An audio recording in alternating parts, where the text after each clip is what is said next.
All right, just adding different inputs. Start in a minute. Once I figure out if YouTube's on live.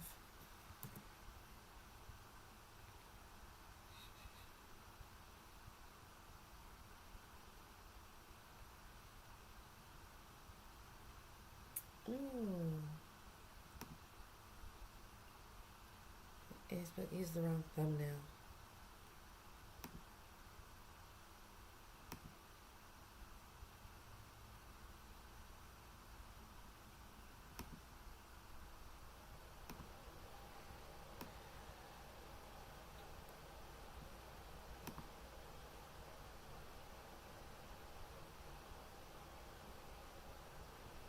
Alright, almost up, guys. I just have to edit the thumbnail. Okay, this is the wrong one.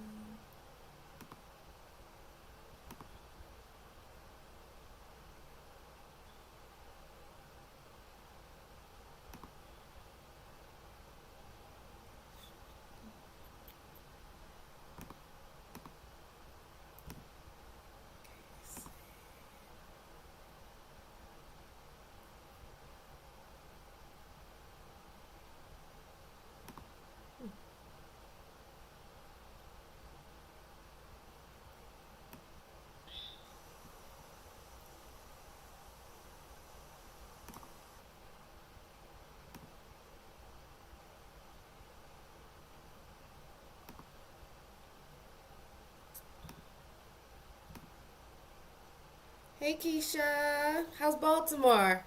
Put in the comments how you guys are doing up there. I want everybody's input on how everyone's been faring during this pandemic. We've all had a chance to get a little bit more comfortable with everything.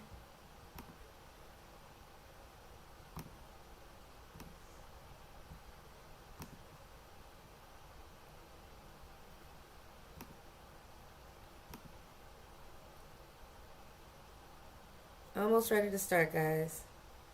I just have to fish this YouTube thing. For some reason they named it wrong, even though I put it.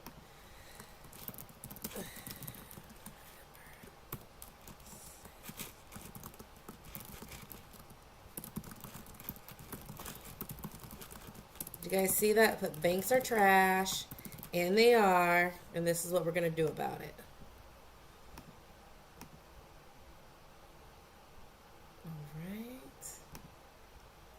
What's going on, Lakeisha? Can you not see me? Oh, shoot. Did we just lose it? Keisha, in Facebook, can you see me?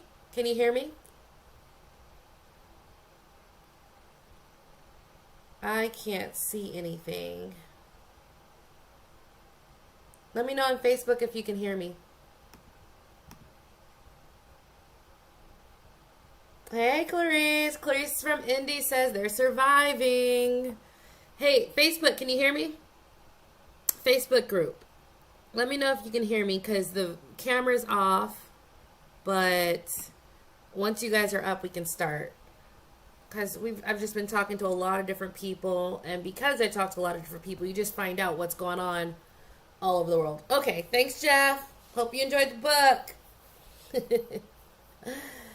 Jeff just bought, I'm just saying, he's bought his own personal property in New York like an investment. So a little multi-family and just got the units up and running. So congratulations, Jeff. Oh, thank you, Rodney. All right, we got some people. All right, let's see. Let me just make sure YouTube's okay. Who's on YouTube with me? So interesting. YouTube and Facebook just has such a different energy. Oh, thank you, Rodney. All right. Okay. We got some people. All right. Let me mute that.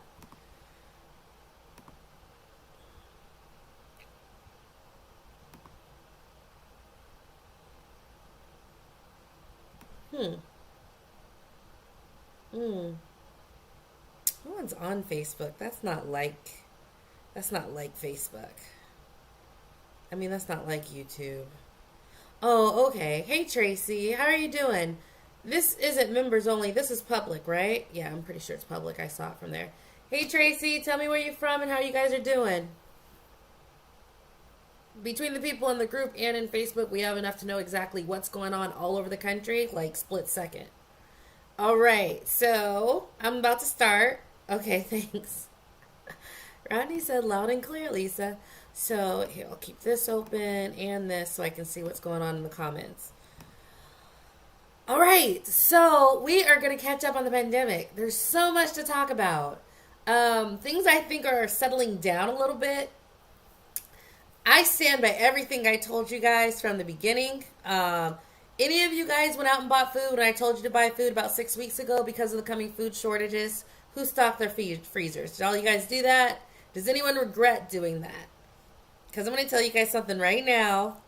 I am assuming that all of this slaughtering of the hogs, all of this farm laying fallow, that hasn't stopped. And it's okay right now. I think the worst part's going to be winter.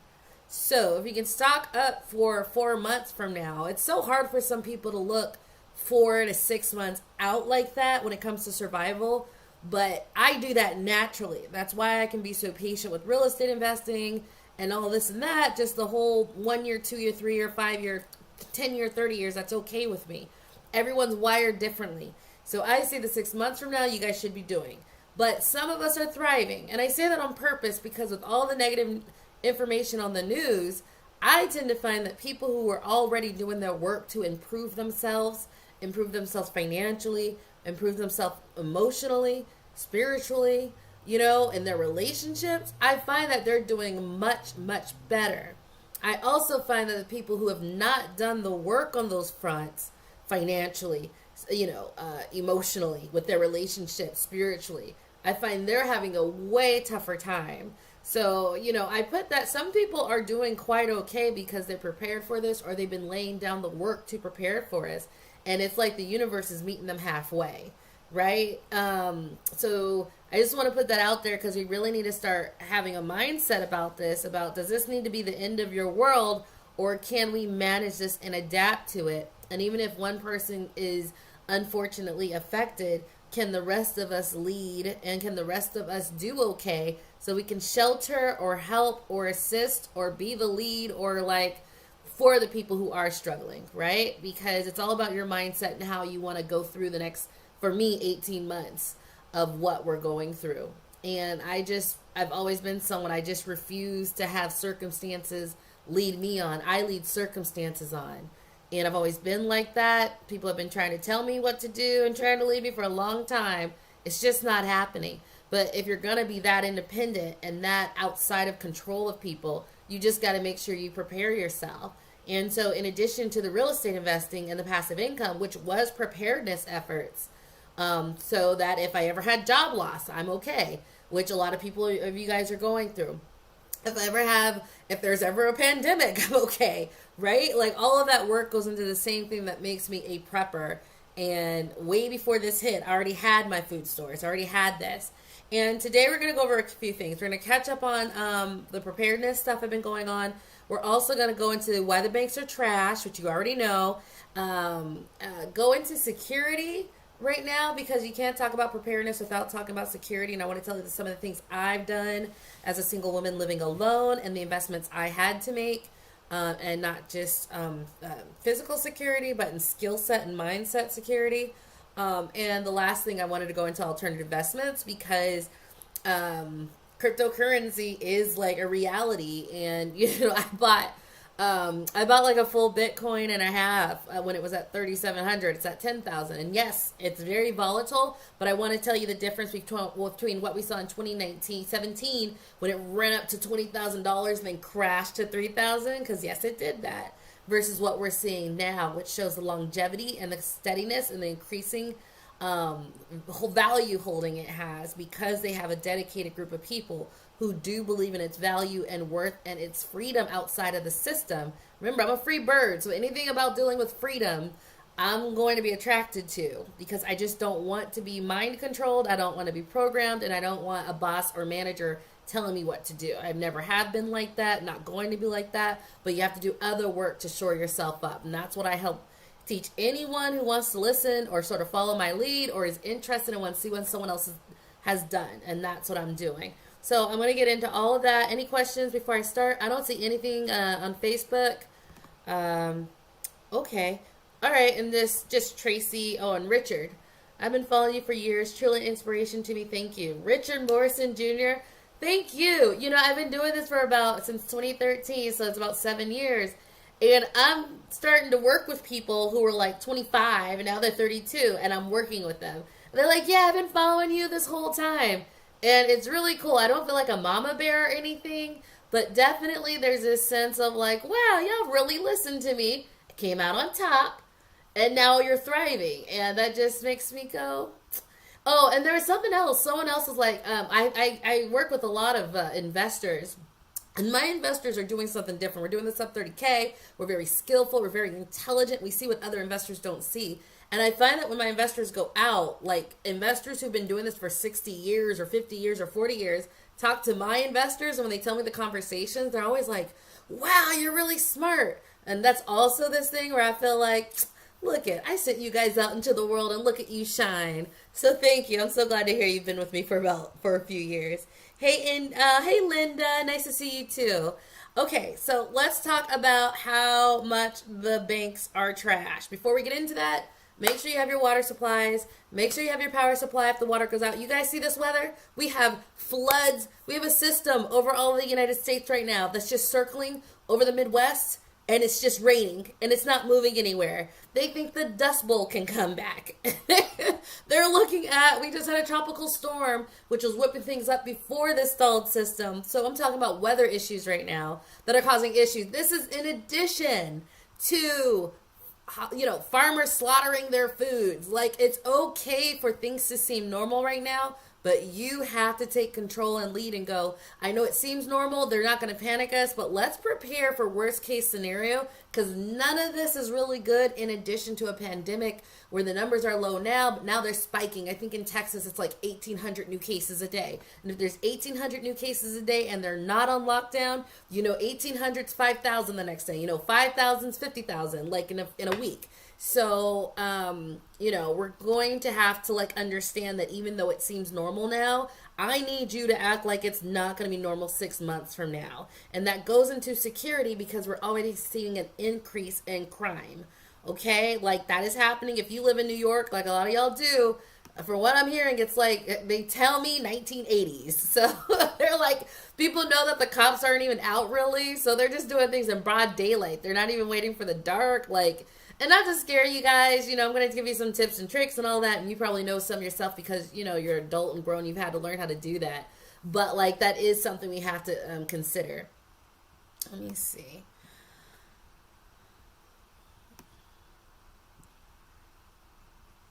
Okay. All right. Just had to make sure everything was okay. And let me just take one thing. I'm just going to check Periscope real quick to make sure no one's asking me any questions. Periscope never shows me love, so like I'm usually not, but I'm like, lately they've been coming on like one or two people and they have a questions and I just don't want to miss it. Okay.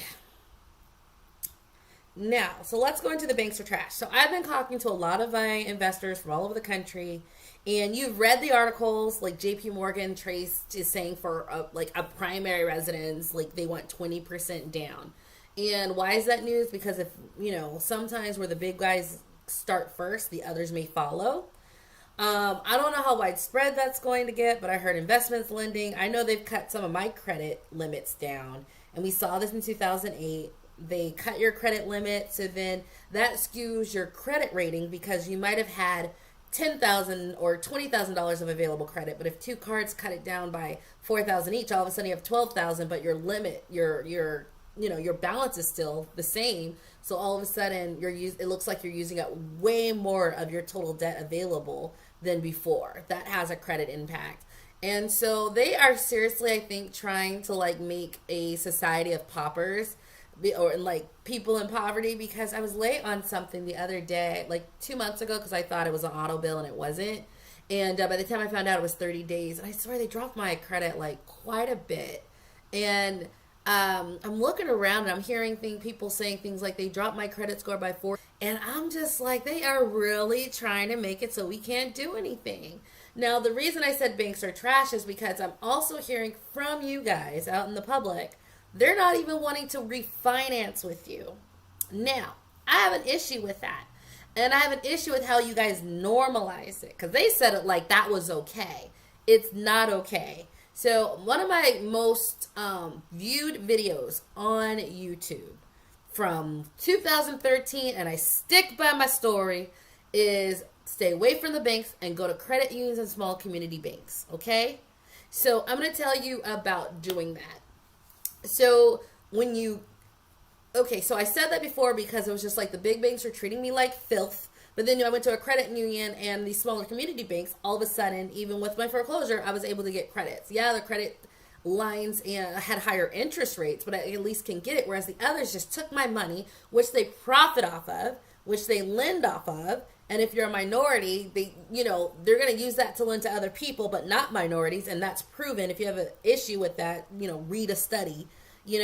So I just had big problems with me keeping my money there, them treating me like that. And I found if you're going to treat me better over here, let's do that. So I went and I made a whole video about it because I found that there was other perks and metrics too, that when you find these places that were more lenient, right? Like if I do a review on banks in Roanoke, Virginia, and there's going to be some banks where if you look at the comments on Credit Karma or on Yelp, it says they immediately gave me a loan, or they loaned me this, they loaned me that. As an investor, you should only really have a relationship with a bank that gives out loans easily. Now, if you're someone who has a really good credit, that's fine if you want, okay? That's fine if you want because you have good credit, but like in general, these practices are very shady. So even if you have good credit and you know that they have shady practices like that where they want to take your money but not give it out, I still think you should leave on the principle. And so I had 3 or 4 people on the phone talk to me. They were planning on using their equity, but their bank just said that they're not doing refinancing. So I have a huge problem with that because in our community, we saw people in Brooklyn sell their houses for $350,000 and now they're worth $2 million. And my advice as a real estate investor, you never sell an asset to get the money out, you tap into the equity, right? Because then you capture all the appreciation, not just 350, you could have went to 2 million. We did not know that at the time like we know that now. So now I use my platform to say things like that and get that out for you to hear it. And if you hear your uncle or mom's talking no, we don't sell, we tap into. And for you to be with a bank that says we're not going to let you tap into the equity, so if you need the cash, you have to sell it, that puts you in a very vulnerable position. It is your equity. You should be able to access it. But I also have an issue if you still have your money with these big banks. The small banks are where they're at. That story, no one gets the PPE. P was the Payroll Protection Program.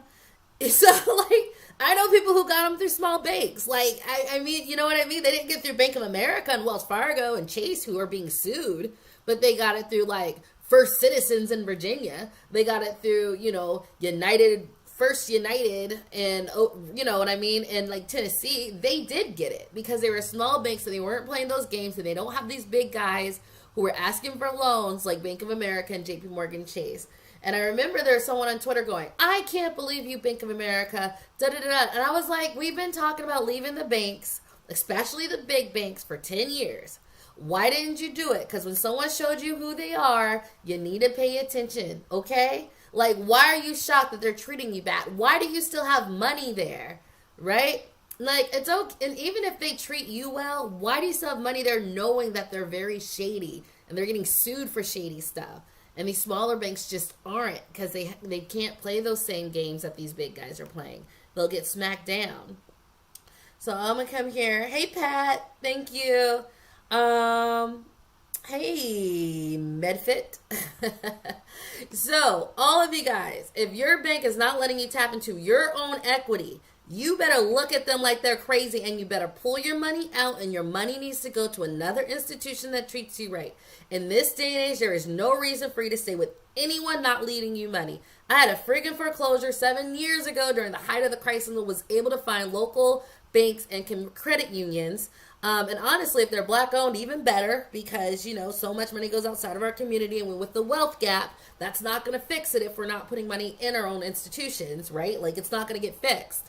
But there's no reason at this stage for you to keep your money in a bank and think it's acceptable for them not to give you a refinance or any loans, period, or keep denying you for credit cards. That's unacceptable if you have your money and you have options. So I don't want to hear any of that anymore, because we know we need to move our money. And honestly, it's when you move your money is when you get more respect, not when you're too tired to bother, and then they're too tired to have to step up and service you like they do your other customers, okay?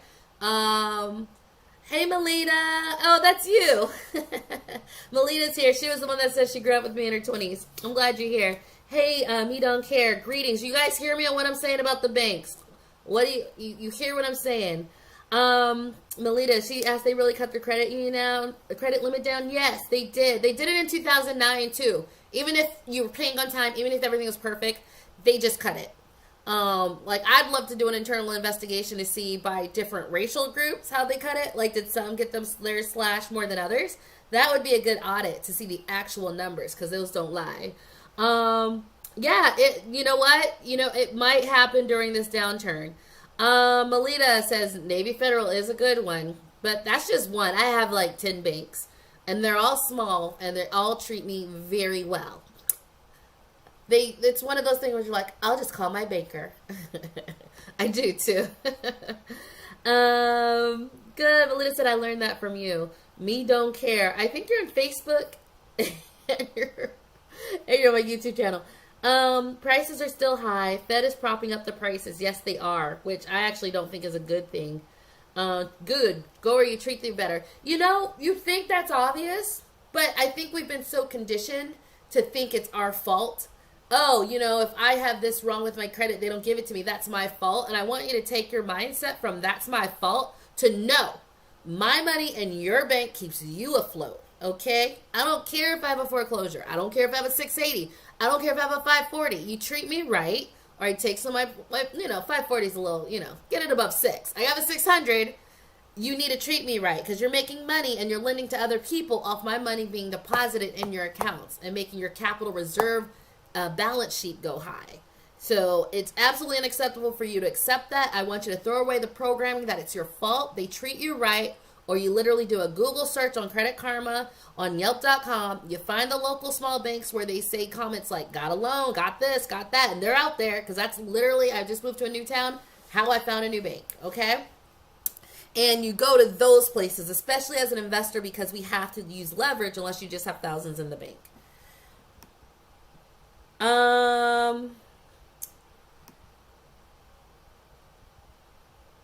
Oh, yeah. So, I have, like 3 or 4 or 5 business accounts. And then I have, my personal account. So if I need business credit, I will go to a new bank and they'll pull my credit for it, but I'll go to a bank, right? Like, say there's BBT and SunTrust, and I'll go, there's 0% business credit cards. They're like, yeah, we have one for 6 months. Or yeah, we have one for 12 months. I will literally sign up for the bank. I'll deposit money. And if you are in my monthly membership, to deposit like $2,000, $3,000, $4,000, $5,000 when you first open, so they take you seriously. Even if you move it immediately, you just want to open with that. You don't got to keep it there. And then I'll get that business credit card. They'll pull my credit, though, on that. It's not like business credit without your personal guarantee. But I do this every 6 months to a year. And then I use that card for whatever I need for the business or real estate investment, and I call it a day. And then 6 months later, I'll get another one. And depending on how that process was and how they treated me, and if I get any more zero balance promotions or if I like their bank, I will either keep a very minimum to keep it open, or I'll start using it because their online system's good, this good, or they're giving me loans all the time, or I like the banker, right? So I just put that extra, and it takes about an hour to 2 hours to sign up. I'm not going to lie, but it's worth it if I get a 0% business credit card with a $10,000 limit that I can use on something or transfer debt to, pay it off or pay it down, and it's not on my personal credit report. So now all I really get is business accounts, and so, you get 4 or 5, after a few years. But that's a little trick. If you're in my monthly membership, you would have known that. But that's like something I do in my personal life because, and you're going to have to start doing these things too because, some of the business cards, they don't tend to give you promotional offers over and over again. It's just that one time. So every 6 months to 12 months, I'm like, all right, time to do it. And after that much time, you've paid off what you needed to, you've paid down what you needed to, and your increase aren't going to show up as heavily because you're not doing it all the time. Me don't care. Ask Even if you borrow on your LLC or business account, you still have to give personal guarantee. It depends. There's some business credit lines that you don't need to do. They don't have to pull your credit for, right?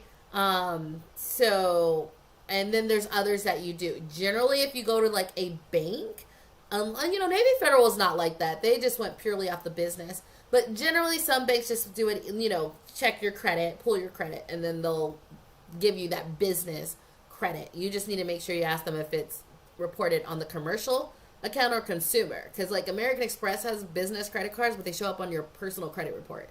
It's not what we want. We don't want that to be seen to interrupt your personal life. So that's just, banks are trash. That's how you need to handle it. Are you with me with that? Do we not have any comments on Facebook? MedFit. Good.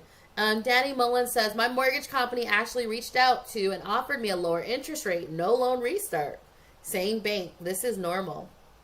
I don't get my mortgage company. Well, that's cool. Is this normal? I don't know. There's a lot of rules going out the door. So for Wells Fargo, I asked, I don't know. They're giving out credit now because they had such a stopgap and they need money to come in. So I think now, they are going to do a little bit more for certain people, and that's fine. So if you see it, maybe that bank is just like, we need more money coming in. So just check the terms and, be blessed, right? That might have been God blessing you. You're going to accept it. So banks are trash. Got it? We're going to denormalize. If they don't give me money, it's just because I'm not good enough. No, you are. They're probably being discriminatory like they are. They're probably getting their money to their big clients, right? And acting like because you only have 10,000, not 100,000, that you're not important. You are. Or you need to take it somewhere that does treat you important because you have 1,000 or 10,000 or 100, right? People only treat you the way you let them treat you. They are not treating me crazy. I mean, they try, but pretty soon I'm going to be like, okay, not acceptable. What are my alternatives? And as soon as you get in that mindset of demanding the respect, you're going to get it, even if that means leaving and going somewhere else. Okay? So they are trash, but I love my small banks though, and I love my credit unions, right? I'm not saying all the banks, I'm just saying the big ones are. I absolutely love the other ones because they're working with me as a valued person, but that is happening right now. Your credit limits are going to get slashed. So, right now, if you're getting these different stimuluses, some of these people are talking about buying this and that. I'm like, once you buy your food stores, I would really consider, unfortunately, paying down debt if you can. But, I'm not going to tell you what to prioritize with your money because everyone has so many different circumstances, what they're doing. So MedFit asks, and before I go on, MedFit asks, so if I lend under a business LLC, S Corp, my mortgage from my investment property does not affect my personal credit. Generally, MedFit, in general, if you have commercial or business credit or loans, they only report on the commercial credit bureaus, which is not consumer, the Equifax, Experian, TransUnion. That's consumer. Now, it's very hard to get a mortgage with a mortgage, a normal mortgage. For the most part, banks are not going to lend to a mortgage, to a LLC or a business unless you're very established like IBM. And even then, I don't even know if they can get it. You might have to get a commercial credit. You know what I mean? A commercial credit where you have to have 35% down and it goes off what the actual earnings of the property are. They don't necessarily go off of you paying back the mortgage, right? So a commercial mortgage is different than a personal mortgage. And so for your personal, going to the banks, getting your credit pulled, they give you a 30-year mortgage and you only have to put anywhere from, 5 to 20% down, 20% if it's an investment. As far as that is concerned, they're not going to give it to your LLC because all the paperwork will be between I'm going to use, Virginia Bank and you. It'll be Virginia Bank and your LLC, but what if you close your LLC, right? They have no recourse really to go after you because their business is with your LLC if you close the company. So they generally don't do that because with you, they'll follow you forever. You have a social security number and a job, they can find you. But if you dissolve your company, they generally don't have recourse. So, there are some special loan terms, but you just have to look into it. A commercial mortgage versus a like residential mortgage, right? But I do know some investors who get like 3 multi-unit families, so it's 9 units total. It's over the 4 or 5 needed to be considered a single family or to be considered residential, sorry. And then they did get a commercial loan on those 9 units, right? So it depends on how you work it. I don't want to get too deep into it because it's not what the point of this is. But yes, like, yeah, you can get a commercial mortgage. But a personal one, they're not going to give like a regular residential loan generally with the same terms I as a person will get for a business. But there are ways around it. There's never yes or no. It just depends on the circumstances and what you're buying. And generally, the commercial mortgages are 35% down. You can find some. I did have someone tell me they found one for 25% or even 20%. So it really just depends on how many banks you talk to and what you're doing. So don't be treated like trash. Got it? All right. So let me go to, just to make sure there's no one on Twitter asking me questions. Oh man. And let's go here before I keep going. Now we're gonna go to security. So don't be treated like trash. Got it? Oh, I do got somebody watching. So let me turn that sound down. Hey, anyone, the person on Twitter, if you have a question, just go ahead and talk. I will be checking periodically. Okay, let's talk about the security. Now, this is going into preparedness series. The other part's just, as you know, because of what I do, because I talk to people all over the country, they're going to tell me, and they're actively investing and using loan products. People are telling me this is what's going on. And so I'm just going to have a viewpoint, and I'm going to need to be like, hey, this is what's going on. This is what we need to do. We're not going to take it. Oh, good. Daniel on Twitter said he has a lender who they said he could do 15% down payment. Is that on an investment property, Daniel? Because we love those lenders. You can put the name of the lender too. Hopefully it's not a big bank. It's a small bank that treats you well. Okay, so a few more questions before I go on. Chrissy Chris on YouTube says, what would you say is a good state to start your first single family investment? Depends. Where are you? Are you in California? Nebraska, Indiana, Alabama, Florida, Louisiana. So it just depends on where you are, right? It depends on your budget. What's your budget? Is your budget, do you have $10,000 to invest with, or do you have $50,000? Do you have good credit or bad credit? Are we buying this house all cash, or are we buying this house, on with a mortgage, right? Are you stuck at, it has to be $30,000 to $50,000? Can you go up to $50,000 to $65,000? So it just really depends. If you're in Cali, I generally have my clients go to the Midwest. However, sometimes there's some extenuating circumstances, and Southwest will have some really good deals to places that aren't in the Midwest. But we go into detail when I work with people in my mentoring or my coaching. We go into detail on that. It depends on you and your money and your budget and what you look for and how comfortable you are with renovation. Do the houses need to be really good for $50K, or can you do 10 to $15K worth of cleanup? So depending on how you answer that, which depends on your funds, and it depends on just like how comfortable you are, we can start narrowing it down. So the biggest part of when I work with people is not finding houses, it's finding the right market. Because I'll just be choosing stuff, and I'm like, that makes no sense. Let's calm down. Let's go back to the beginning. It's very interesting when you read all these blogs. It's barely talking about the market, and that's all I focus on, because once we find the market, we have the houses that are in alignment with what your budget and your temperament is, or your travel comfortability is, right? Because you might not want to travel. So we might have to do other things. Are turnkeys good investment? I'm in Cali. I don't think so. I've never seen a turnkey. I'm like, wow. I've always seen turnkeys. I was like, oh, they make $100 a month. That's not worth it for me. I'm going for $400, $500, $600. Oh, thanks, MedFit. Okay, so, all right, let's talk about security. Now I'm going into preparedness. You can still ask questions, but I am going into the preparedness section. Then I'm going to go into cryptocurrency because I want you to see what I'm seeing. And I'm going to tell you where I failed, but I'm also going to tell you where I won, and I'm still winning, right? It's okay to fail. Like, that's It's a beautiful part of life. You just never make sure you make sure you only put up what you can lose. And if you do that when you fail, it's not that big a deal, but it also gives you the breathing room to succeed. And cryptocurrency is winning. And I want to explain the general dynamics and understanding. The same thing in real estate, like it applies to other investments. That's why real estate's like the best, because if you learn how to do this with skill, you can learn the other ones. So security, guys, you guys know it's hard out in them streets. Crime's up everywhere. Times are hard. Okay, so I'm all into preparedness, which is this is the prepper series. If you're not into preparing, being prepared, it's okay for you to leave, but I want to show you what I did. So first is we need to understand the crime's up.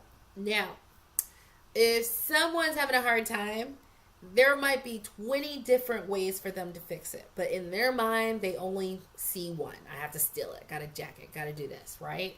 Now, there might literally be 20 that you can see. But for that person, they only see one. The thing is, we still live in the world with that person, right? You love to help them, love to show them, love to know how to prepare so they don't have to put themselves in that situation. But you know, not everybody listens. My sister stays in poverty. I swear to God, I think she's my sister, so I understand poverty mindset. Because she is. Like, the Americans that don't have $400 for an emergency, her. Like, love her, but I'm just saying, like, she teaches me, like, how do people live like that? Let me ask my sister. Like, you know, I love her. Don't get me wrong. You know, every now and then I help her out, you know, if it's not a bad investment. But, you know, like, times are hard for people. And sometimes people only see one way. There might be 20, they only see one. We live in the same world. And so part of being prepared is being very frugal about that. Like, I'll be really honest. Like, before this, I, like, have fur. Like, I have fur cuffs, not fur jackets. Like, I'll do, like, I have a big faux fur. But, like, I wear, like, little things, and they look nice, right? It's like a little fur collar, fur shawl, fur hat. Like, I'm all into, like, rabbit fur and, and all that. But I will say, like, we gotta temper that. Like, I don't walk out with my furs anymore, or, like, my expensive looking jewelry. Like, I walk out with stones now, but, like, I'm very conscious of the fact that times are hard. Like, people are 10 seconds away from, like, going off, whereas before, you know, they were 10 minutes away. Like, people are on edge. I'm not. I'm prepared, but I still live in that world with people. And I did a few things for security that I'm perfectly happy I did, and I want to show it with you guys so you can talk about what you're doing, especially being a prepper. Some preppers, depending, I think the lower vibrational ones, I'm a high vibe prepper, so there's some lower vibrational ones. You know, they're all about guns, right? And you know, like, and you gotta understand, I can't be putting all my business online, right? So do I have a gun? Do I not? No. Okay? Like, you know what I mean? Like, it's just, I don't like to put too much online. But yes, protect yourself. But there's some things I do. I am single at this moment in my nice new house, and it's just me. So there are some things I can do. Oh, thank you, Grace. Grace said, I wish she could share. Oh, you can share the YouTube video because this is live on YouTube. Grace is in the Facebook group. She says, I'm dropping nuggets. Sis. Oh, thank you. Thank you. I am here to please. So what did I do for security? Because things are getting real. I called my mom. I was like, crime's up. Crime's up. My mom has been living in a small town called Tallulah, Louisiana. It's like 15 minutes from Vicksburg, Mississippi. I've been living there for like 15 years. Called her. I was like, Mom, crime's up. This is what I want you to do. I want you to do this. I want you to do that. And I'm actually at the point where when I give advice, people listen in my family. So I'm very grateful I'm not talking to a brick wall. Unless it's my lovely sister, Michelle. And even then, she listens to me now, too. Even though she's hard. Some people are hard. They don't listen. They don't listen to anybody. Just whole life just chaotic, you know, for no reason. And she listened and she was like, you know what happened this morning? This was like a week ago. She was like, there was a bank robbery. And they were mean, too. They said, I know where you live, da-da-da-da-da. My mom's lived in this town for 15 years. No bank robbery. Guess what happened a week ago when I called her and told her time was up? Now, of course, that's anecdotal, but you know and I know crime is up. There's literally rap songs right now that just came out a month ago talking about I'm going to run in your house because I need to feed my kids.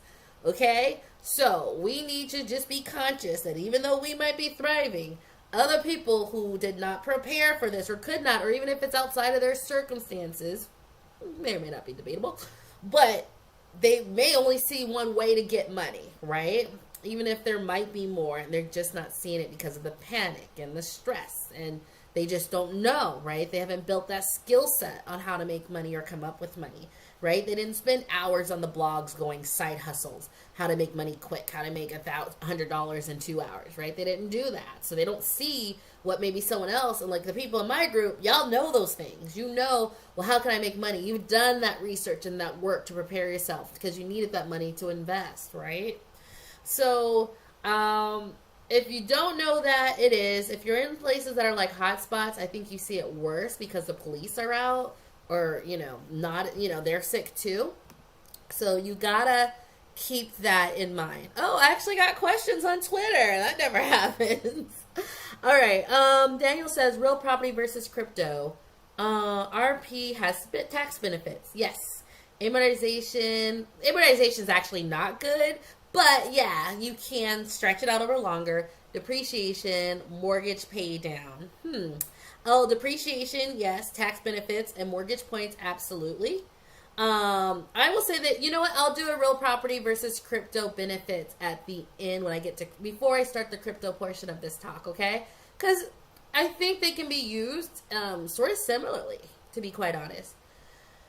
And you are correct, Daniel. I'm going to jump ahead just a little bit. It is up. Well, it actually is a lot more stable. There's a lot that has happened between 2017 and today.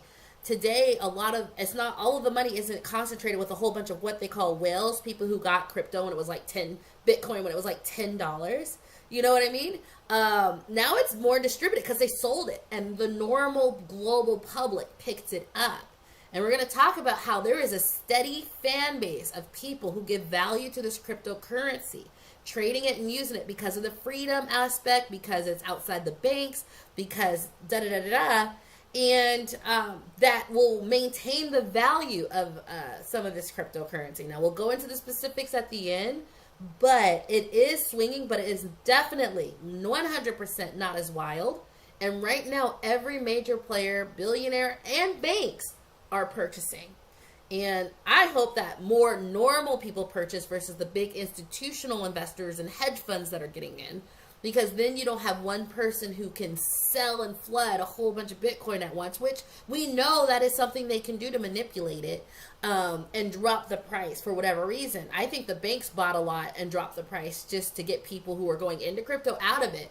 But what you saw was people gathering and gathering. Now it went down to 3,700 for about one day, and I actually got one at that point through my 401k.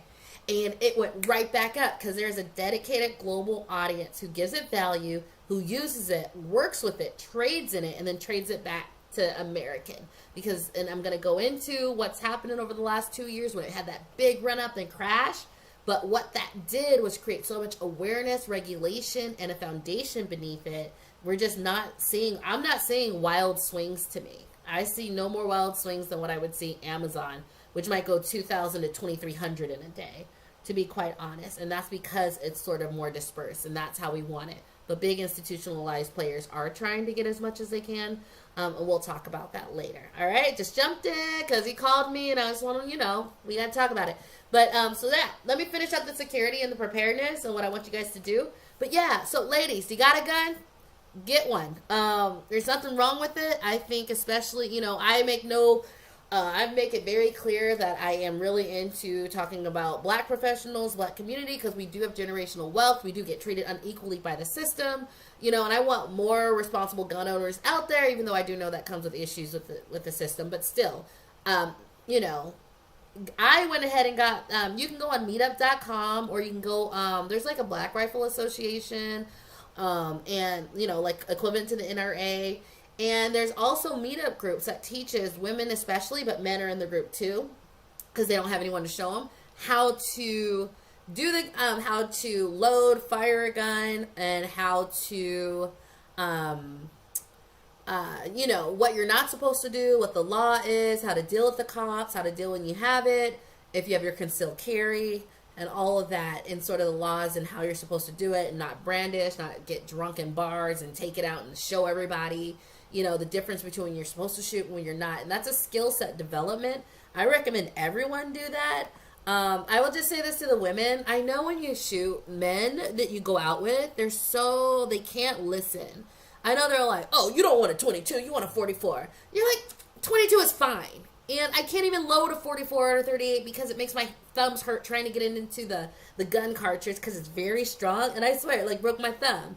And 22 is fine. There's a really nice Smith & Wesson that I got. And you know, there's good choices out there, but don't let some guy tell you that you need something bigger and that has more power, but you don't like shooting it or it kicks too much for accuracy. So anything will do, but if you're uncomfortable with like a higher caliber, just go with 22, call it a day. It's easier to get the bullets. It's cheaper to get the bullets, and you have more of a gun selection. So yeah, and for those, and I have my friends, and I've mentioned this before, they're like, I don't like guns. I'm like, girl, get a spear, all right? Channel your ancestors, okay? I mean, they beat a whole legion and armies with spears. Like, you can do it too. You can throw it. You can make sure no one gets close to you. But, you know, that's like that's like in the middle of battle, but we want to do stuff before we get to like the middle of battling someone, right? So some of the things I did, I already have a home security system.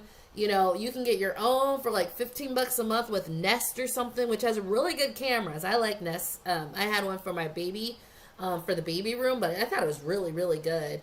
It had really good resolution, and I think it was one of the few that didn't get hacked into the system. You can also, you know, but I do an ADT, which is standard, and I have all these bells and whistles. I have, a lot of windows I had to put sensors on and all that. So get that. And 2, don't just get it, but be diligent. So if I am at home, so on all your windows, they generally have a security tab. So on my new windows, I can just lift up these little things on the side, and you can't lift the windowsill past that. On every single window, those are up. So if someone wanted to climb through the window, they're going to have to break it. It's not going to be easy. They're not going to just lift it up. And if you don't have those are in the new windows. If you have older windows, you can go on Amazon and get like window locks where it's like you can't lift it up unless you unlock it. And those are pretty significant because people go where it's easy. If they're sitting there struggling, well, that's struggle time that someone else sees. If they have to break a window, you know, that's window time that someone else has to hear. They want stuff where no one has any windows or locks and they can just lift it open, right? So make sure your doors and windows have different things like that. And you can reinforce your doors too. I didn't because I just have a nice deadbolt. I mean, and when I'm inside, I put the alarm on stay, so like no one's going to come up in my house without me knowing. And then if they do come in the house, make sure you have like a panic code where it's like a secret code only you know where it'll stop the alarm, but it knows to send it out to people. And ADT was fine, but then before ADT, I had Live Watch, and they have Simply Safe. They have a lot of different options. Actually, right now, I've been researching, and I'm going to get outdoor security cameras because for the first time in like 8 years, an Amazon driver lied and said he delivered. I got these organic ramen noodles from Lotus. It's like Lotus Foods. It's like organic. Da, da, da, da. They're really expensive, all right? Like, you buying them $10. I didn't buy the $10 packages, all right? It was like over $100 worth of different organic ramen noodles. Because that's how I roll. I think food's important. And you should try to be organic as much as possible. And I prioritize that. And they literally lied. And it's the first time, right, ever. I've been doing this for Amazon Prime for 7 years. First time they lied. They said they came up and delivered it. Now, I called and they resent it. And I told them, I don't want you sending any Amazon drivers. I want you only using my postal service, and for the most part they've been paying attention to that. I haven't been getting any Amazon drivers. Or I told them if they do, I want them to go near my Ring doorbell where it has Ring, so if they drop it off there will be a picture, and I want them to take a picture of whatever package they drop off and where they dropped it off, because then I know if they do it, put it on the porch, my Ring will pick it up. So if they do it, take a picture and try to take it, my Ring doorbell will capture it all, because as soon as you get on my porch it turns on. So that happened, and I'm like, crime's up. Yeah, of course, for the first time ever, my Amazon package is going to get stolen from my house, even though I've been here forever, and that just hasn't happened. So I'm getting outside cameras. So I was looking for outside cameras. Guys, I just want to say, it's a lot of outside cameras. I was on the forums, and I just decided to go with, like, where you get 5 cameras for $300. And, like, depending on what you need it for, I need it to play back and be on the cloud. So for what I need it for, it's just so much easier to just get like a pack of like 5 for $300. It's not the highest end. It's not, so one camera alone could be $250, right? But for the most part, it looks like some of those packages do work. They're good enough. And just make sure it's loaded to the cloud. They do say the only thing is it's not real time. So if you try to bring it up on your phone, it takes anywhere from 5 to 20 seconds. So it's not really live. But that's just, the nature of the beast. I'm okay with it because really my camera is just for playback. And I've had to play back. And I played back to see if the Amazon driver dried up. They did not. They're liars. So I'm okay with getting something that still has good quality but isn't like super high technical. Just to be able to see and play back if anything happens. Security. I also beefed up all the lights. So for you homeowners, man, so down the street, they don't keep their lights on. Like I research security. So like when you research it, you learn where to hide things that, where do most thieves go? How do they break in? What they do? They go to the darkest houses. They're not going to go to the super well lit house. My house is like Walmart. I had I just had non-functioning light bulbs all on the outside. We switched all of them. My house is lit up like a lollipop. The funny thing is the older couple across the street is super lit up and the other older couple across the street is super lit up. If anyone does anything, they're not doing it to our little trio of houses because you can see them. There's no hiding. There's no cover. But in my block, they don't turn the lights on. I don't even like walking down the street over there because it's just like, I don't like it being that dark. So understand that the thieves usually go for the path of less resistance. So that's what I did. I feel super secure in like my home security system. I feel pretty secure in my light system. Anything else? The windows all have the things popped open. And they actually weren't open, but with all this pandemic stuff, my security rationale went up. And I made sure, there's no window opening that you can just force open. And yeah, so that is what we are. Why did I write police officer in my notes? Oh, yeah. All right. So, any questions about that? And then I have one last piece of, like, protection. And, so, this isn't, I guess, normal, but honestly, there's a lot. I have spiritual protection, and so do you. So this is going to sound interesting. Oh, what do we get? Melita, thank you for the super chat. $5 from Melita. I appreciate it. She said, people are taking money off credit cards before they cut limits to hold the cash and pay the minimum of cards until this is over. Would you do that? Depends on the interest rate. Is it 0%? I mean, they could still lower the limit and then it just looks like you're above the limit. I saw that during 2009 too. You can, if it's like a 0% APR and you just want cash on you, because if you are responsible and you can keep the money in your account, if you ever need to just pay it, you have it there and you can just pay it off. Especially if it gives you a 0% interest. Now, the 0% interest usually comes with like a 3 to 5% financing fee. So you're paying 3 to 5%, but that's generally less expensive than the annual fee you have if you just leave the balance on. It's a sphere. Spear! Melita said, not the ramen. He lied about the ramen. He did. He said, turned it, hand delivered to the owner. He said, like in the notes, I pick up my daughter at that time every single week. So I know you're lying. Okay. Big Willie just gave me $10 and said, have a drink on me. Big Willie, you come out here and share that drink with me. I'm single. Yes, I said it. Yes, for the $15, Lisa. Big Willie said, even Jesus kept 12 disciples with him. Ooh, he has like all these swords and knives and like 3 Uzis. Okay, I'm feeling that. I'm feeling that. Let me see any comments before I go on. So yeah, spiritual. And so I wrote police officer because I was actually talking to someone yesterday, and I was like, yeah, so what do you do? You know, she's a black female police officer. I'm like, go ahead. That's not normal. So I was like, good for you. I was like, what do you do to protect yourself? Do you like pray every day? She's like, Lisa, every day. I swear that's why I'm still here. You never know what you're going to get. It gets crazy. But every time I leave that house, I do a protection. And it's funny because I do that too. Now, y'all just have to bear with me. Just because it's not normal to you doesn't mean it's not true. You just, depends on what your programming is. I sort of got rid of a lot of programming, which is why I roll differently than other people. Because I don't take what society programs into my head. I find my truth, I verify my truth and validate it with a hypothesis like a scientist, and then I go forward. So I have spiritual protection as well. So when I need something, before I leave the house, I put an intention. I get to this place safely. I'll ask Jesus, my guardian angels. I'll ask my ancestors to protect me. I will ask my guides. I have different spirit guides that I've connected with in meditation and through my angelic healing practice. So there's spiritual protection. And I say it because a lot of you guys know what I'm talking about. Some are like, no, I don't do that at all. But there's some of you guys who know that every time you do that prayer, like that is what has kept you in such a good place because you reach that out. And so all these other things I talked about, the ADT, the lights, beefing up my security, putting the window locks on, reinforcing this, reinforcing that. I did all of that, but it's when I asked my spirit guides to protect me when I'm at the beach by myself, because yes, I'm that girl. And like all of a sudden when someone weird might be walking by, the police show up, or like, you know, a runner shows up right then when someone weird was like walking towards me, or like when I saw these guys, they look like a bunch of like racist, like, I don't know. They just look racist, all right? If you're black, you know what I'm talking about. You can just tell.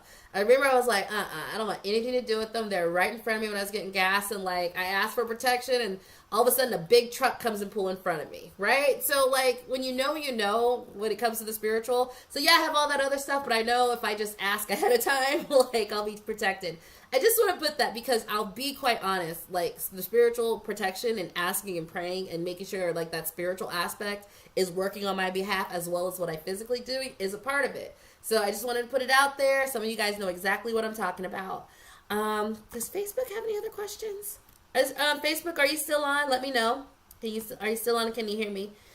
So yeah, so that's it about security, but wanted to add that last part. You know, I saw this old woman, I think she was an old Jamaican woman, and we were talking. I was like, do you ever feel scared? She was like, no, I got protection. God is my sword. Every time I leave the house, I was like, you know what? Like, I generally say angel, spirit guides, dragon guides, ancestors, but like, we're on the same level. Like, when I walk out the house, they're with me. Like, I know they are. I've seen it.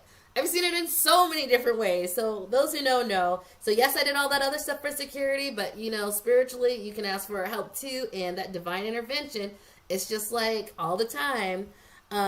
Michael says, right. Oh, okay. You can't see me. Good. All right. So, that's all I got on security. Any other questions? That's for the prepper part of this. Melina says, Sis said, come share the drink. I sure did. Melita also says, I forgot to mention, I watched almost all of your spiritual videos. Shout out to the channel. Makes me want to learn. Girl, did you do the ancestral trauma healing? Because that was the first time I actually felt the presence of my ancestors. FYI, they're warriors. You're not surprised to hear that. Yes. Okay, make sure you do that one. I think every person in the world should do it, but I want every black person in America to do it because we've had so much trauma that's like embedded in our DNA. And we need to cleanse and heal it, okay? So I'm so glad you gave it a chance. I find like 1 in 10 of the people who come to me for real estate investing are open to hearing, but that's generally who I work with as my clients. Oh yeah, please do it. It's very powerful. So just, you know, when Lisa, you might notice the difference between my earlier videos. I'm like, you know, it's good. But my later ones, I mean, I've been working on developing this. So it's very strong. So just make sure you ground yourself afterwards. Joshua Hill asks, any book recommendations for spirituality? Okay. Ooh, The Power of Intention. Yep. That started me. I'm actually going to do a video on, like, I meditated for, 3 months daily, and this is what happened. Like, I swear the power of meditation, right? But the power of intention. So one day I'm watching Oprah, just learning from her, and this is about 4 years ago, and she says, have an intention for everything. Everything you do needs to have an intention. And then I learned what that does. When you have an intention, you're not just walking down the street. I said I wanted to go out this house. I wanted to get this within this time. And you sort of are invoking that spiritual world to go, oh, she just said we can do it. She has free will, but she said we can do whatever we can to make sure she gets this. Like the power of intention taps into that spirit plane so that you can walk in and do what you want and get out. So, and then that's sort of when I started seeing how the mechanisms of that work. Y'all know me, I'm practical, so I'm like, what else can I use this for? So, I just tried different things. But it's by Wayne Dwyer, Power of Intention. I heard it from Oprah, but then I read up on it, and he's pretty on point too. And then just start practicing the power of intention. We all have free will as spiritual beings, so when you do that, when you make an intention, though, you're sort of inviting your guides and your spirit team to be able to work on your behalf versus just watching you for, 80 years. My spirit guides are very busy because I ask for everything, and they like it though. They reward me. Chrissy, go to my website, affordablerealestateinvestments.com, and sign up for a look at the training center, or you can sign up for a strategy session call if you're not quite sure where you're at. On the strategy session calls, we'll go over and see where you're at, what you want, what your timeline is, and see what's the best deal for you. And I just posted the link on the YouTube channel. Lita says, I need spiritual assistance myself. We all do, babe. That's literally what we're here for. I'm acing that class. But I want to invest in everything. I want to save money at the same time. Inside hustle, good. I'm doing too much. I need grounding and focus on my purpose. We'll see.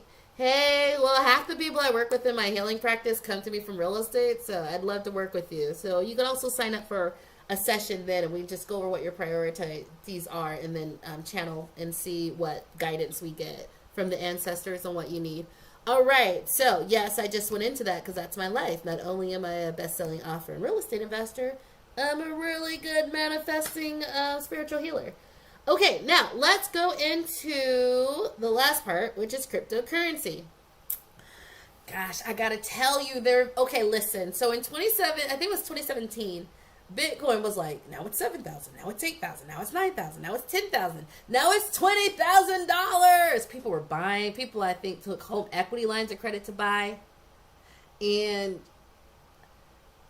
it crashed because everyone sold their Bitcoin at once. Now, honestly, I feel like the banks, who have way more money than the crypto market is worth, was like, too many people are going to the cryptocurrency world, and out of our banks, that's not cool because they can see where that heads. It takes all the power out of their oligarchical butts. I know they purchased all that and then sold it on purpose just to prove a point. I know they did. I mean, it's my intuition. Because wouldn't you do that if you had unlimited amount of funds and governments in your pockets, and people as a citizen individually were saying they were going to go to crypto and it's going up crazy and people's eyeballs are getting big? I mean, it's what I would do. Maybe I'm projecting. But, you know, cryptocurrency, but that's what happened in 2017. Well, I don't know what the cause was, but a whole bunch of people bought then sold at the exact same time to crash it. So what happened during that time? Well, in those years since, you got regulatory institutions to facilitate it. So all of a sudden you have Coinbase on, and Coinbase is like, you need to send your ID, we know who you are, but you're also federally insured. Because of that, you can't do money laundering, you can't do this. Institutions like that came aboard and legitimized it. And all of a sudden you see a huge swell of the normal people who are more comfortable with that bank-like regulation structure and insurance putting their money into the market. What also happened was that more people globally came on board and got interested in it. So now the money was dispersed. It wasn't just like 4 or 5 people having like a huge portion of it because they were really crypto into it, like in 2012. So when you have that thing dispersing, what I have seen is a steady growth. So what is happening right now, especially with Bitcoin, is that it's getting to the point where they're halving, meaning the miners are getting less points. And I think there's only going to be 21 million Bitcoins. And like, let me see. I think, what was it, 18 million are accounted for? How many Bitcoins are in circulation? I forgot. I don't want to, I thought it was 18 million, but I don't want to quote you. There are currently 18 million Bitcoins in circulations. The maximum total Bitcoins are 21 million. That is the key. So that is the key that I want you guys to understand. There is, what makes something valuable is that there's a lot of people who want it, right, in a finite resource. And if it's useful and has utility, that's when you take it out of collector and baseball cards into, no, I can use this. I hate to say it, but there's always going to be people who are drug dealers and criminals who are going to use Bitcoin. They want Bitcoin. There's going to be a solid core. I'm not like that, but I'm just saying there's always, they do it with real money. They do it with Bitcoin because it's outside the system. No one can say shit to them. They don't get flagged for putting $10,000 into their account. So if you're laundering money, instead of putting the money into an account, you can upload it to this. You know what I mean? Convert it to Bitcoin. You good. Right? So there's always going to be very big money in Bitcoin. Now, though, they don't have all the money. So they have what they have, but they've been selling as well, and the normal people in the global community has been buying. Now there's 18 million out of 21 million available. Some will never be found again because people like me had, like 0.1 of a Bitcoin on another drive that I no longer have, right? Like that's worth, point one, it's worth like $1,000 today, but I can't get to it. Don't remember the password. There's some, there's people who threw away their thumb drive. They'll never find it. They may have had 20 Bitcoin. So there's a certain percentage that'll never be there. So it's finite. We're at 18 million of 21 million. We're almost to the last of it. Okay? It still has a global community and a criminal element that will always be using it. And now it's not just in the hand of a few, it's in the hands of the many. And that has a stabilizing effect. So if you look at the charts, it's been pretty much, you might get a spike, but it goes right back down to a steady increase.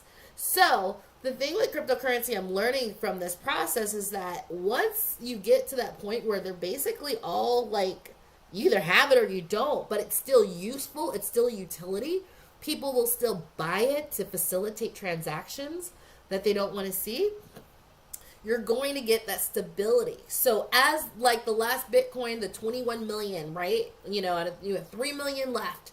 And when those last go and the last block is done, and that's all the Bitcoin that will be there, that's when I think you're going to see an extreme uptick in price and some variability, but it will come to a point because of the mass dispersal where it's like, okay, this is Bitcoin. This is what it's worth. This is how many. This is how much people are willing to pay before they just use cash, right? So we're getting to that point. So I think with cryptocurrency, you want to look and see, where are we? How many until we get to the top? How useful is it? Are people using it? If you go to Ether, so there's alternative coins, which are similar to Bitcoin. They're interchangeable. You can trade Bitcoin for Ether, Ether for Bit. That also rise too. I like Litecoin, Ether. Ripple is a big one because all the banks are using it. I don't go too deep into the alternatives, honestly. You don't need to.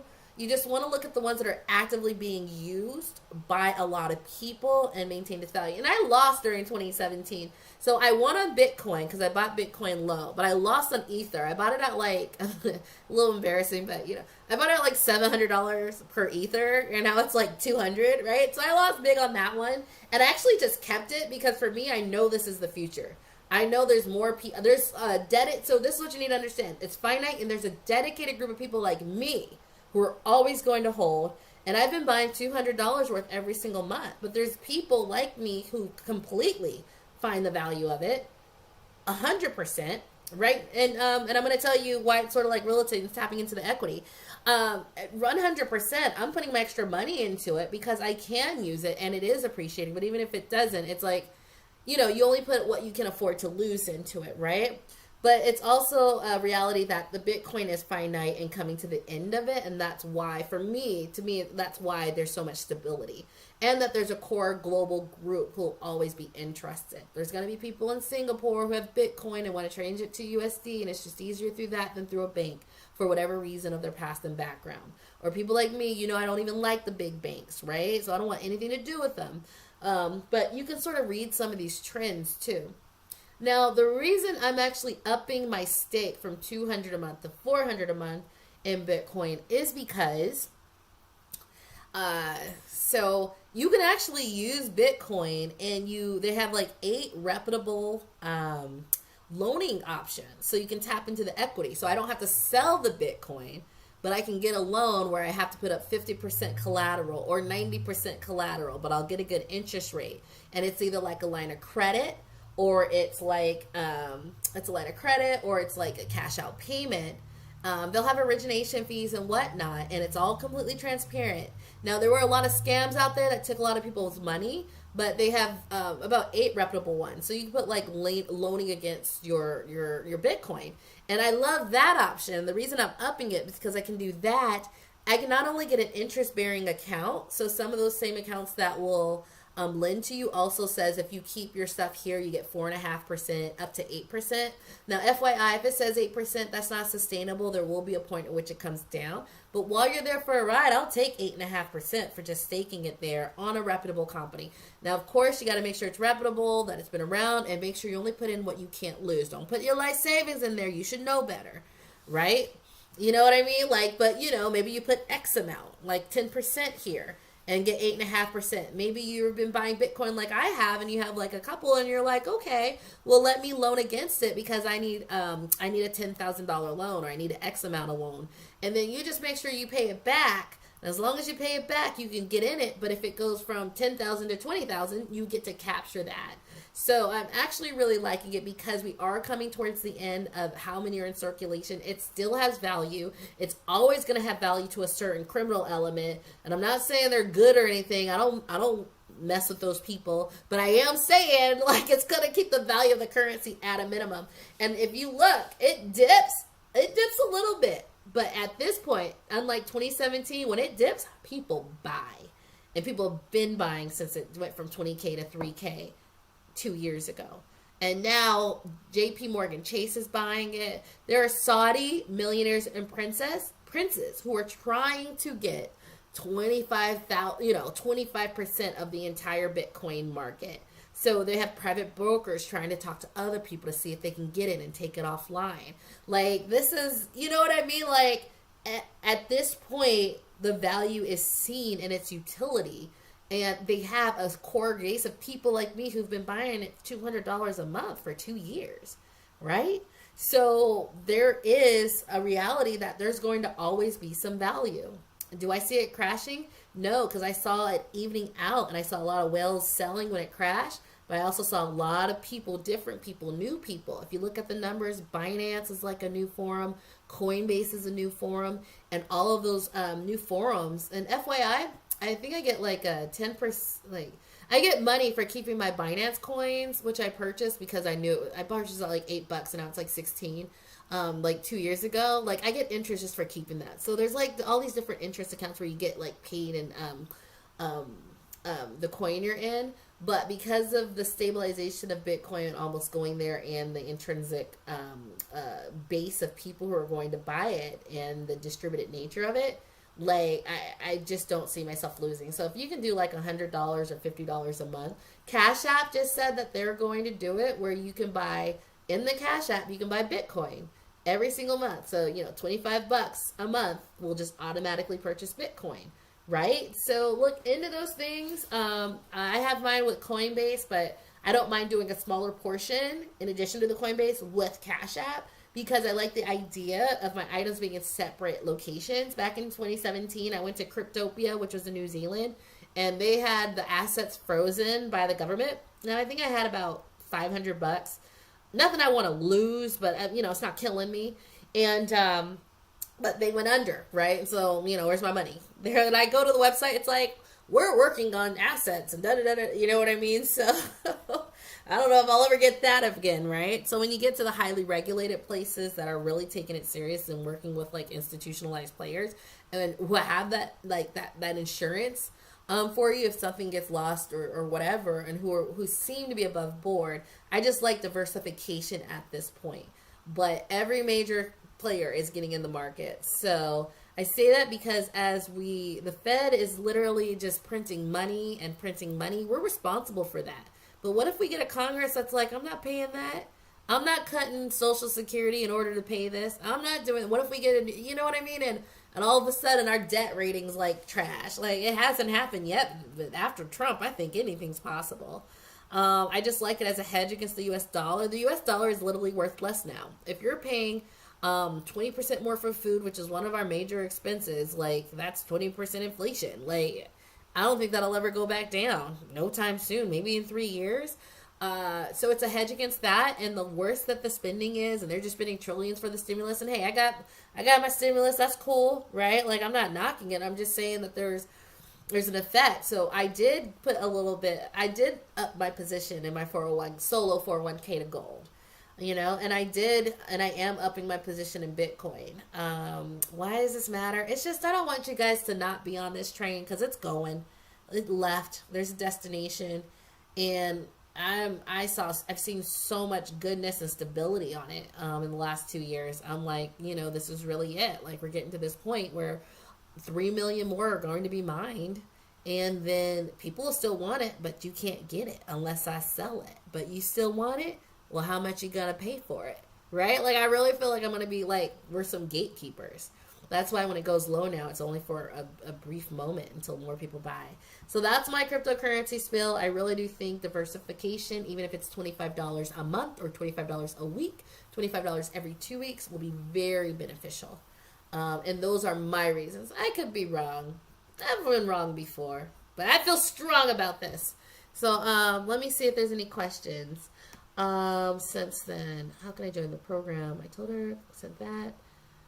Melita, yes, teach them about Bitcoin, Melita says. The halving event just happened, yeah. So that means that the miners get paid less.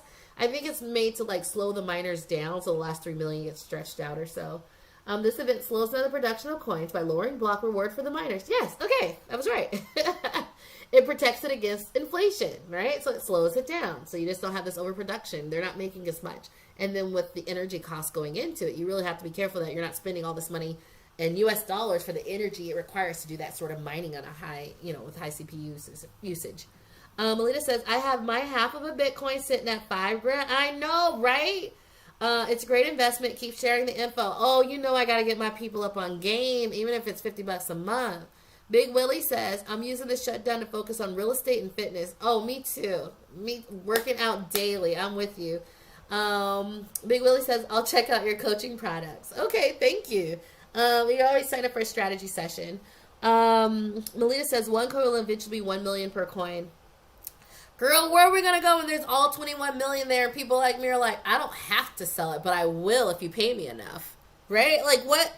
I mean, like, I don't have to sell anything, but I will if you pay me X. Like, what is that going to...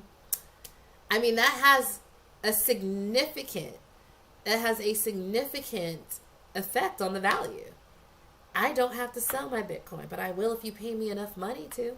Otherwise, I'll wait. This is part of my retirement.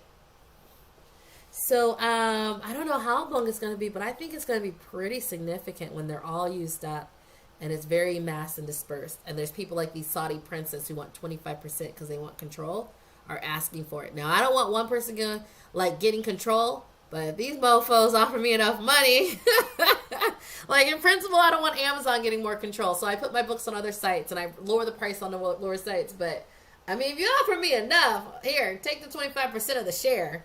You know what I mean? But I'm not going to go easy. I'm not going to go for 10 or 25. You better be at the 75 mark per Bitcoin. Marianne Reed, is it? If someone has a chance, should they get a house now to secure housing during the pandemic or go on a retreat for a few months? Huh. Whew. That's a big question.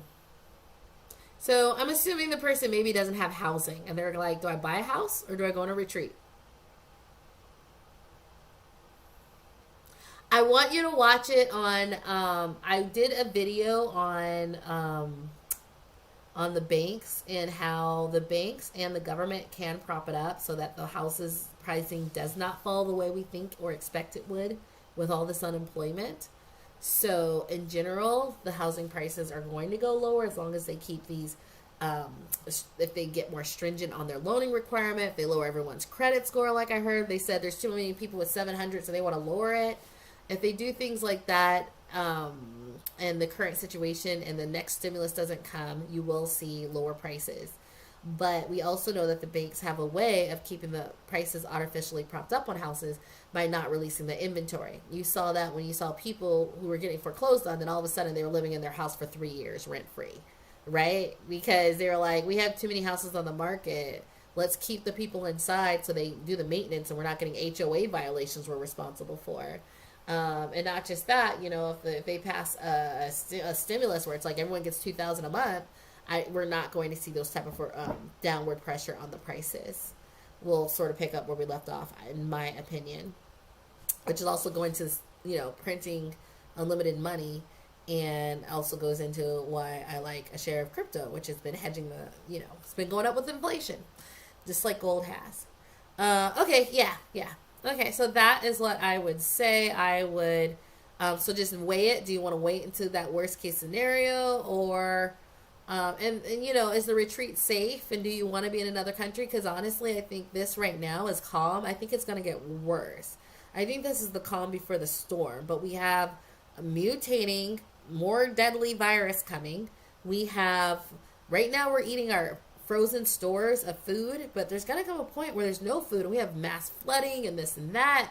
They're still slaughtering their hogs. They're still slaughtering their chickens. They're still, the crops are being you know what I mean? Are not being harvested. I think it's going to be worse the next few years, and you just need the next few months, I think in 4 to 6 months, you'll really start to see it. And so in that case, I love traveling, but I'm like, I really don't want to be anywhere except home over this next year, because I just don't want to be stuck somewhere with all this stuff, like in places like Chile, they're rioting because people have no food, depending on where you are. So the place that looks really calm might not be if people aren't getting fed. Do I think the stock market would drop? It should be dropping now. This is so manipulated. But I heard a lot of people, retail investors like me and you, are going into it. I was like, what are you thinking, people? Like, it is not over with. Hold on one second. Hey, I'm on a live, so I'll call you back in a little bit. I'm about to wrap up. Okay. So I think it should be falling. It makes no sense that retail investors are like you and me, regular people are getting into this game, because it's gonna drop. So what are you gonna do? You're gonna keep this stock when first quarter earnings were 25% less than ever?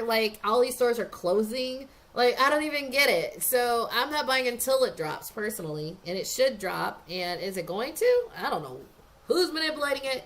My surmise is that they're just big money's putting money into it so that all the rich people can sell, and then they'll let it drop and crash, and the retail investors will be holding the bag. But I don't know. I wouldn't put my money in this. I mean, at this point, I think cryptocurrency and gold make more sense than the stock market, just for the fundamentals.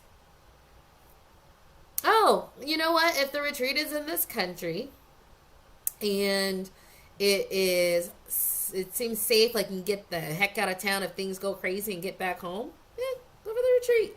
I would not start buying a house now. I think 4 to 6 months, and we'll really see what's happening. We'll see if the government's going to intervene. We'll see what the banks are doing. We'll also see if even with the COVID and the second wave, we'll know by November how that second wave will hit. That's when I would be looking. Chris says oil is a good investment. I don't know. There's so much of it. You heard they went -40 because they had to pay. They were like, here's your oil. They're like, we have no place to put it because we stockpiled so much because no one's buying any, right? They had to pay for it. That was a futures contract, but still. Yeah, you know what? I did buy some oil shares and some gas shares. It was cool because I bought them as stock, but they were partnership. And so what happened is that I got minus $12, which was my loss, which I used as a deduction on my K1. So yeah, oil's good if you want some tax savings. It was only $12, but I only had a couple shares, so the more you do. Melita says, me either. I'll stick to crypto. Thank you for all the info, Lisa. Thank you, Marianne. Chrissy, Tesla. Oh, okay. You doing Tesla? Okay, with the big dogs. All right. So let me see. So I'm about to call it quits. I have to call and get my little daughter to sleep. She likes talking to mommy. Okay, Michael said on the last prepper video, he went out and got the biggest freezer in the store at Costco, and went to Costco and filled the freezer up. I hope you don't regret it, Michael, because I swear this is coming. This is the calm. Use this as a gift, right? But fill it up. Because honestly, this is the worst that's happened. Nothing has been worse. I have a fully stocked fridge. I got a freezer. I got a second freezer. Don't judge. And, yeah, I filled it up. You want to know what's happening? So while people are going to the store and the price of eggs shot up, I'm not buying them expensive eggs. I already had them. I'm not buying that expensive meat. I already have frozen bacon, because I love my bacon. I already have frozen bacon and beef, so I'm not buying the higher prices. There will be a point at which I might, but for right now, I'm chill, and I don't have to. So you guys are paying inflated prices on that beef that I got for a lot cheaper than you. So Like there has not been a negative to me stocking up when I told you guys to stock up. It's more upfront, but generally, it's like $200 to $400 depending on you. But and then the freezer, like you said, Mike, that's a long-term investment. You can always use a freezer to store food and save money. Tamiko, what do you think about forex trading? I don't know it, but I think go for it. And if you ever do learn it, like get on a blog and tell us about it. It's hard for me. Like I think of it almost like the stock market. So the stock market, some stocks make sense, right? Like I had Zoom before it was cool when its first IPO. So I had Zoom. It was like, it just made sense. I've been using it for 3 years. It was solid every single day. More and more people were using it. Technology was great, right? Like some things make sense, but some of these stocks just do not. So I don't like the stock market, and I never did, which is why I got my solo 401k. And in that solo 401k, I invest in physical gold, and I also invest in cryptocurrency. It just makes more sense than the stock market. To me, forex trading can be like that. It's like, what makes this worth less than others, right? Sometimes it's obvious. Oh, in Japan, they're like printing money like crazy, right? Okay, so, anytime you're seeing people print money like crazy, the value of it goes down. But in some of these places, it just doesn't make sense why it's going, and I just don't like that. Because it isn't like a metric or something that you can figure out. And so with my money personally, I generally do things that you could like figure out. Is it finite? Does it have a base of people? Does it have, who want to use it? Just different things like that. Like with crypto, I can look at all those things and be like, it sure does have a base of people who are buying every dip. It sure does have a criminal element as well as billionaire element who want it all. Right? Like and it's finite. Like I know where it's going to go. And it's also, and I've used it outside the banking system. I also can take loans out of it. I can keep taking loans as the value goes up. Right? So, it's like a great asset to have that's outside the banks, and there's some people who are really into that. And depending on your history, if, Bitcoin's at 10,000, say it's worth 20 and I can't get a mortgage because you have a foreclosure. Well, you always have that. You can take the money, get a rental property, do what you need to do, so, I can use it to help me with the renovation, pay it off. And then with my rents, and I can tap into the equity again, just like I did my car and just like you do with the house. So that's why I like those a bit better. Like, it's like metrics you can touch, feel, understand, right? Not stuff that that just doesn't make sense why this is stronger now. Who made that decision? I feel like it's a whole bunch of guys in some suits in a house I'll never ever be invited to, making decisions and manipulating it because they can. So that's my intuition, that's my feeling, and that's why I go there. So Michael, I'm so proud of you. Hope you don't regret that decision. Tell me, and the inflation's real. And with that, I gotta go. Let me see. Twitter. Okay, I actually got Twitter questions this time, guys. So Facebook, YouTube, and Twitter. Crypto, unless I'm missing something. Daniel says billionaires seem to be getting richer as well. They definitely are. I don't trust oil. Invest for a cash flow. I got you, but I did like for those different oil stocks, even if it was like 1 or 2 shares, like getting minus, getting that deduction on my tax write-offs, which went with my other deductions. So that is cool. Like, getting your money back through owning investments like that is something. The challenge is gold and my real... challenge is, Daniel says, gold doesn't have cash flow. It definitely has appreciation potential, right? Even more so now, physical gold is a little hard to come by, which raises the premiums. Gold has spiritual value. On my spiritual channel, I'll go into detail. Some of y'all ain't ready. Okay, I'll just put a little bit, all right? Gold, the reason it is in so many people's mind, there's a reason Jesus got frankincense, myrrh, and gold. Frankincense and myrrh is a miracle resin. I mean, not only physically is it anti-cancer. Look up boswellia. There's like boswellia secreta, whatever the official name is. Like, look it up on the NIH.gov. Anti-cancer, anti-this, anti-that, anti-out, everything. So it's like a miracle herb. But there's a reason he got gold. So on the spiritual end of things, gold is valuable in every dimension.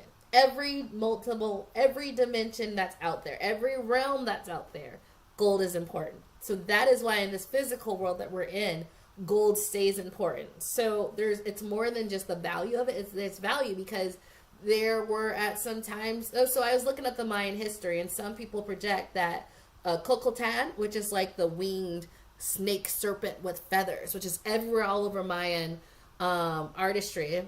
You know, some people suggest that it was a creature who was at a higher vibration in another dimension who had them mined for gold.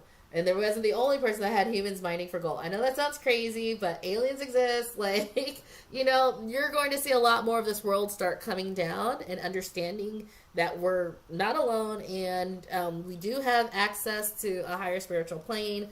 But like gold has spiritually, it has a resonance throughout every single dimension. So that's all I'm going to keep it at. I can go deep on my spirituality channel because there's people ready to have that sort of conversation about the reality, right? I don't just say I walk with my spirit guides and ancestors and channel them and I'm an angelic healer. I don't say that lightly, right? Like I'm saying that as a very practical engineer, investor, teacher. Like this is real too.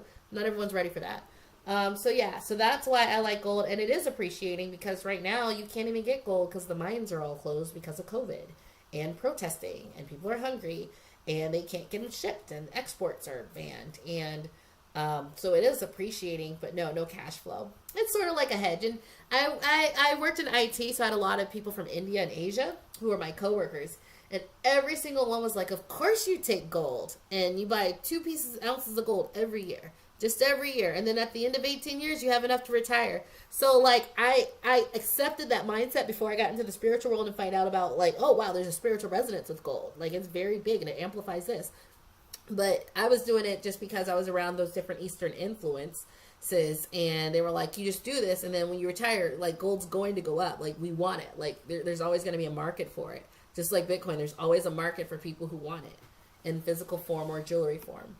And you also can lend against it. You can take a gold coin to the pawn shop and you can be like, hey, I want to take a loan out against this. And you can get it as long as you pay it back. You get your gold coin back, right? Or I think you can do that at the gold shop. I'm pretty sure. You can do it with jewelry, so I'm sure you can do it with that.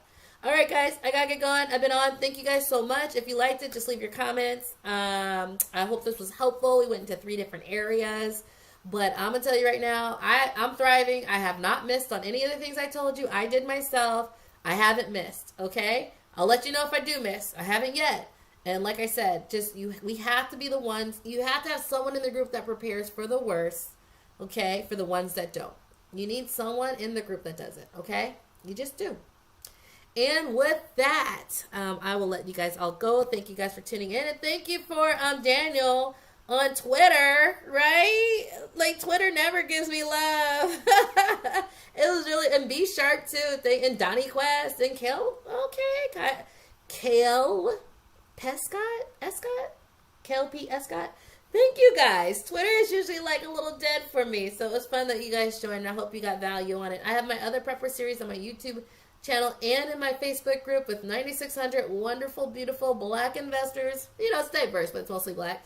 Killing it at the game. So, like, do not sleep on that group. It's amazing. And with that, you guys have a great night. And bye.